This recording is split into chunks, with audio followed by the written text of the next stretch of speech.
Hey, my name's Mark.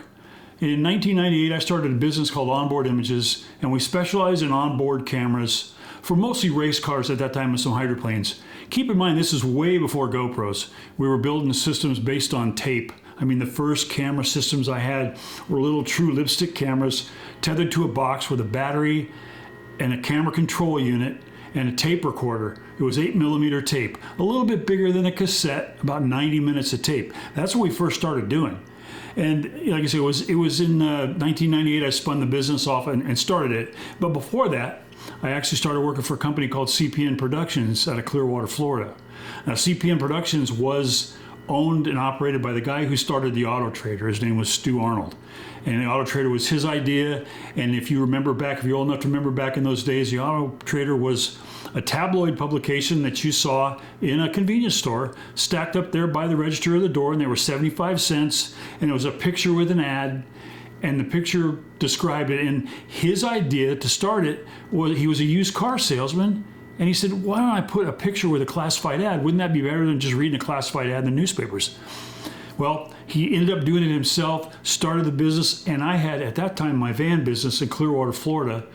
And as his Auto Trader business grew, I started working on toys of his, doing upholstery work on his race cars or on his sports cars, his boats, doing all kinds of stuff for him. Even ended up upholstering some studio walls that he had. And it was a cool guy. I got to know him pretty well. So he sold the Auto Trader for a suitcase full of money and started the production company, CPN Productions. About that time, I closed up my van business and was bouncing around doing bike races with my son, BMX races. And there's Stu and his company at a bike race filming it for ESPN2. So when he started his TV production company, he got a bunch of contracts for ESPN2 and Speed Vision, and what would they call a packager. He was putting together programs for them. And he saw me doing that at the bike race. He says, what are you doing? I said, I'm selling bike parts. He goes, oh my God, come on to work for me. He says, you were a talented guy with a van business. You can build sets, you can do all kinds of stuff. So I went to work for Stu Arnold at CPN Productions, and I was building sets and doing all kinds of carpentry stuff. And I was a guy with a CDL license. So whenever they went on site on location for a sports shoot, I'd drive the truck with all the gear. And we did a boat race in Washington, North Carolina. It was a little Formula One hydroplanes, little small 18-footers with the outboard motors on the back.